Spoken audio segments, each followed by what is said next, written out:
on continue évidemment à Vivatech à parler de l'actualité de l'écosystème tech, des startups, des fonds d'investissement tech. Romain Affelou, bonjour. Bonjour. Vous êtes le cofondateur de Yadet. Vous avez monté ce family office. Est-ce que c'est complètement un family office? Vous allez dire dans un instant, c'est vous investissez avec l'argent de votre famille, mais l'argent également d'autres, dans la tech, dans l'écosystème. Vous annoncez le lancement d'un fonds de 100 millions d'euros pour l'intelligence artificielle. Est-ce que je peux dire que vous êtes un family office? À la base, on vient d'un family office. Voilà, j'investissais pour la famille, pour mon père, mes frères et moi.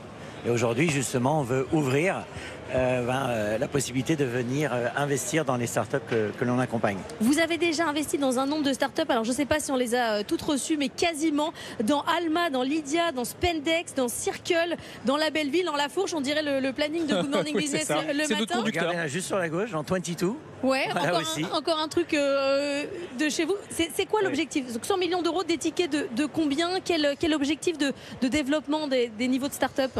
En fait, nous, depuis 10 ans, voilà, on a diversifié nos investissements dans à peu près 8 verticales.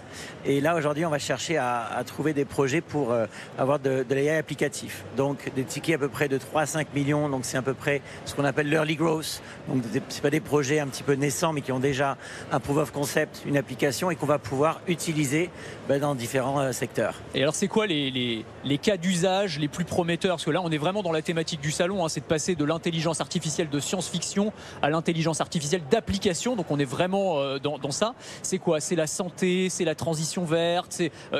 Donnez-nous quelques exemples. Exactement, c'est la santé. C'est comment aujourd'hui on va détecter peut-être une analyse de traitement d'IRM grâce à l'IA. Donc on a investi dans une société suisse qui s'appelle Multiwave, qui développe un IRM portable plus léger qu'on pourra mettre à la fois soit dans des ambulances ou dans des cliniques. C'est 22, on va faire un peu la transition avec vous juste après, mais comment on identifie les dangers, comment on analyse un petit peu ce qui se passe dans des magasins, aussi par le biais de la vidéo, de l'AI. Donc nous, à l'œil nu, on ne pourrait pas voir ce qui se passe dans un magasin. On a cette expertise, nous, dans la famille, avec des magasins de lunettes. Là, justement, cet outil pourrait nous permettre de comprendre un peu comme le Google Analytics dans la vie réelle. Vous n'avez pas investi encore dans Fire Tracking? Non, mais je suis très intéressé d'en savoir plus. Jean-Simon Chaudier, vous êtes le directeur général et cofondateur de Fire Tracking. Vous utilisez l'intelligence artificielle pour détecter et lutter contre les feux de forêt. Alors, comment ça fonctionne? Oui, bonjour à tous. Tout à fait. En fait, le principe, c'est on va installer des caméras sur des points hauts comme des antennes télécom, comme des châteaux d'eau, comme des rooftops. Et avec l'analyse d'images, grâce à l'intelligence artificielle, on va être capable de détecter des feux de forêt seulement quelques secondes après leur démarrage et les localiser très précisément pour permettre aux pompiers d'intervenir au plus tôt sur les départs de feu, vraiment quelques minutes après que ça ait démarré, pour réussir à les contenir avant que ça parte en catastrophe. Mais ça nécessite d'avoir des caméras qui sont placées dans les forêts, ou c'est des images satellites que vous exploitez? Non, c'est vraiment des caméras qu'on va installer sur des points hauts. En fait, l'inconvénient du satellite aujourd'hui, c'est que on va réussir à détecter des feux qui vont déjà faire 25 mètres carrés au sol. Ça, c'est ce qui se fait de mieux avec Google FireSat, avec des rafraîchissements de données toutes les 30-40 minutes. Donc en fait, les pompiers vont intervenir sur un feu peut-être une demi-heure, une heure. Voilà, c'est ça. L'image que donnent souvent les pompiers, c'est au bout d'une minute, un feu, on l'éteint avec un verre d'eau. 2 minutes, un seau d'eau, 3 minutes, une cuve d'eau. Après, c'est des canadaires. Nous, notre objectif, c'est vraiment de faire gagner du temps aux pompiers pour qu'ils interviennent le plus rapidement possible et éviter les catastrophes. Mais quand vous dites un point haut, parce que dans une forêt, c'est le mélèze le plus haut du groupe, on met une caméra dessus, ça marche comment? Il y a beaucoup aujourd'hui, par exemple, d'antennes télécom. Vous receviez Orange Business juste avant. Il y a beaucoup d'antennes télécom, de châteaux d'eau sur lesquels on peut s'appuyer. Après, on peut aussi s'installer, en fait, créer des nouveaux sites sur des crêtes, dans des montagnes. On pense par exemple aux Alpes-Maritimes ou dans les Bouches-du-Rhône où c'est très vallonné. Voilà, en fait, on peut soit utiliser les infrastructures existantes, soit même en créer pour pouvoir vraiment assurer un meilleur niveau de visibilité. Et avec une caméra, vous arrivez à couvrir une zone géographique jusqu'à 20 km de distance. 20 km de distance. Et c'est déjà utilisé ou c'est encore de l'ordre du prototype là, cette technologie? Ah non, aujourd'hui, on surveille plus de 1500 km².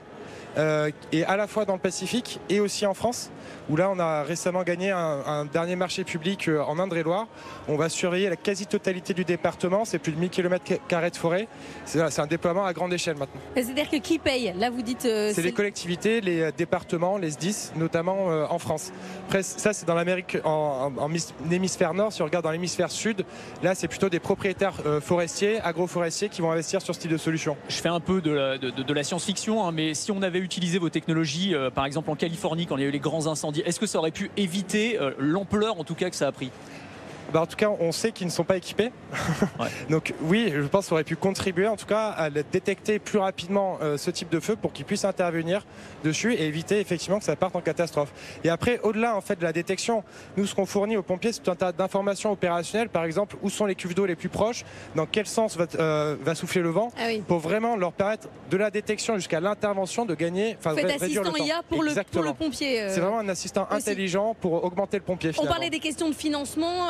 Vous avez un fonds à votre capital, vous avez levé de l'argent? Alors on est en plein roadshow en ce moment, donc ravi de vous rencontrer. Et le roadshow se continue ici. Et qui est accompagné par une banque d'affaires, Vagram Corporate Finance. Et en fait, on y va pour deux choses principalement. La première, c'est vraiment accélérer notre croissance géographique dans différentes régions.